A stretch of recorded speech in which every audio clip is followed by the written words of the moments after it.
ಜೈ ಭಾರತ್ ವಂದೇ ಮಾತರಂ.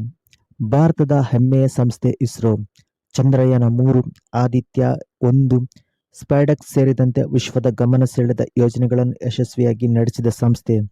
ಆದರೆ ಈಗ ಅದೇ ಇಸ್ರೋ ಬಗ್ಗೆ ಆತಂಕಕಾರಿ ಸುದ್ದಿ ಹೊರಬಿದ್ದಿದೆ. ಕಳೆದ ಹಲವು ತಿಂಗಳುಗಳಲ್ಲಿ ಸುಮಾರು 100ರಿಂದ 120 ಮಂದಿ ವಿಜ್ಞಾನಿಗಳು ರಾಜೀನಾಮೆ ನೀಡಿದ್ದಾರೆ ಎನ್ನಲಾಗುತ್ತಿದೆ. ಇದು ಸಾಮಾನ್ಯ ಉದ್ಯೋಗ ಬದಲಾವಣೆ ಅಥವಾ ಭಾರತದ ಬಾಹ್ಯಾಕಾಶ ಕ್ಷೇತ್ರಕ್ಕೆ ದೊಡ್ಡ ಎಚ್ಚರಿಕೆ? ಈ ವಿಡಿಯೋದಲ್ಲಿ ಈ ಎಲ್ಲ ಪ್ರಶ್ನೆಗಳಿಗೆ ಉತ್ತರ ಹೇಳ್ತೇನೆ. ಇಸ್ರೋ ಭಾರತದ ಅತ್ಯಂತ ವಿಶ್ವಾಸಾರ್ಹ ವೈಜ್ಞಾನಿಕ ಸಂಸ್ಥೆ. ಕಡಿಮೆ ವೆಚ್ಚದಲ್ಲಿ ಅತ್ಯಾಧುನಿಕ ಬಾಹ್ಯಾಕಾಶ ಮಿಷನ್ಗಳನ್ನು ನಡೆಸುವ ಸಂಸ್ಥೆಗಳಲ್ಲಿ ವಿಶ್ವದಲ್ಲಿ ಹೆಸರು ಪಡೆದಿದೆ. ಇಂತಹ ಸಂಸ್ಥೆಯಿಂದ ವಿಜ್ಞಾನಿಗಳು ಹೊರಹೋಗುತ್ತಿದ್ದಾರೆ ಎಂಬ ಸುದ್ದಿ ಸಹಜವಾಗಿ ಆತಂಕವನ್ನು ಹುಟ್ಟಿಸುತ್ತಿದೆ. ಬೆಂಗಳೂರು URSC-ನಿಂದ ಸುಮಾರು 80 ಮಂದಿ, ತಿರುವನಂತಪುರದ VSSC-ಯಿಂದ ಸುಮಾರು 20 ಮಂದಿ ರಾಜೀನಾಮೆ ನೀಡಿದ್ದಾರೆ ಎನ್ನಲಾಗಿದೆ. ಕೆಲವು ಅರ್ಜಿಗಳು ಇನ್ನೂ ಪರಿಶೀಲನೆಯಲ್ಲಿವೆ. ಈ ವಿಚಾರಕ್ಕೆ ಇಸ್ರೋ ಅಧ್ಯಕ್ಷ ಡಾಕ್ಟರ್ ವಿ.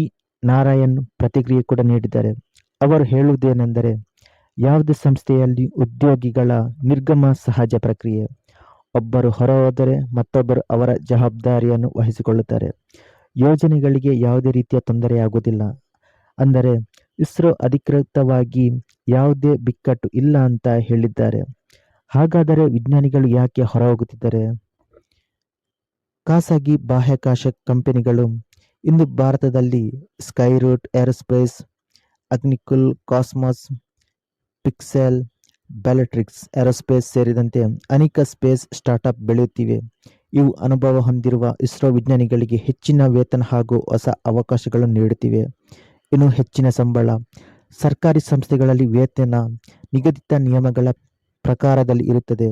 ಆದರೆ ಖಾಸಗಿ ಕಂಪನಿಗಳು ಹಲವು ಪಟ್ಟು ಹೆಚ್ಚು ವೇತನ ನೀಡುವ ಸಾಧ್ಯತೆ ಇದೆ. ಇನ್ನು ವಿದೇಶಿ ಅವಕಾಶ. ಕೆಲವರು ಸಂಶೋಧನೆಗಾಗಿ ವಿದೇಶದ ವಿಶ್ವವಿದ್ಯಾಲಯದ ಅಥವಾ ಖಾಸಗಿ ಏರೋಸ್ಪೇಸ್ ಕಂಪನಿಗಳಿಗೆ ತೆರಳಬಹುದು. ಇದು ಜಾಗತಿಕ ಮಟ್ಟದಲ್ಲಿ ಸಾಮಾನ್ಯ ಸಂಗತಿ. ಕೆಲವರು ನಿವೃತ್ತಿಗೆ ಸಮೀಪವಾಗಿರಬಹುದು. ಇನ್ನು ಕೆಲವರು ಕುಟುಂಬ, ಆರೋಗ್ಯ ಅಥವಾ ವೈಯಕ್ತಿಕ ಕಾರಣಗಳಿಂದ ರಾಜೀನಾಮೆ ನೀಡಿರುತ್ತಾರೆ. ಹಾಗಾದರೆ ಇದರ ಹಿಂದೆ ಬೇರೆ ದೇಶದ ಕೈವಾಡ ಇದೆ ಅಂತ ನೋಡಿದಾಗ, ಈ ಪ್ರಶ್ನೆ ಈಗ ಸಾಮಾಜಿಕ ಜಾಲತಾಣಗಳಲ್ಲಿ ಹೆಚ್ಚು ಕೇಳಲಾಗುತ್ತಿದೆ. ಆದರೆ ಇಲ್ಲಿಯವರೆಗೆ ಭಾರತ ಸರ್ಕಾರ, ಇಸ್ರೋ ಅಥವಾ ಯಾವುದೇ ತನಿಖಾ ಸಂಸ್ಥೆ ವಿದೇಶಿ ಸಂಚು ಅಥವಾ ಗೂಢಚಾರಿ ಸಂಬಂಧಿಸಿದ ಯಾವುದೇ ಸಾಕ್ಷ್ಯ ಬಿಡುಗಡೆ ಮಾಡಿಲ್ಲ. ಇದರಿಂದ ಭಾರತದ ಬಾಹ್ಯಾಕಾಶ ಯೋಜನೆಗಳಿಗೆ ಅಪಾಯವೇ? ಸದ್ಯಕ್ಕೆ ಹಾಗೆ ಹೇಳಲು ಸಾಧ್ಯವಿಲ್ಲ. ಯಾಕೆಂದರೆ ಇಸ್ರೋನಲ್ಲಿ ಸಾವಿರಾರು ವಿಜ್ಞಾನಿಗಳು, ಇಂಜಿನಿಯರ್ಗಳು ಕೆಲಸ ಮಾಡುತ್ತಿದ್ದಾರೆ. ಹೊಸ ವಿಜ್ಞಾನಿಗಳನ್ನು ನಿರಂತರವಾಗಿ ನೇಮಕ ಮಾಡಲಾಗುತ್ತಿದೆ.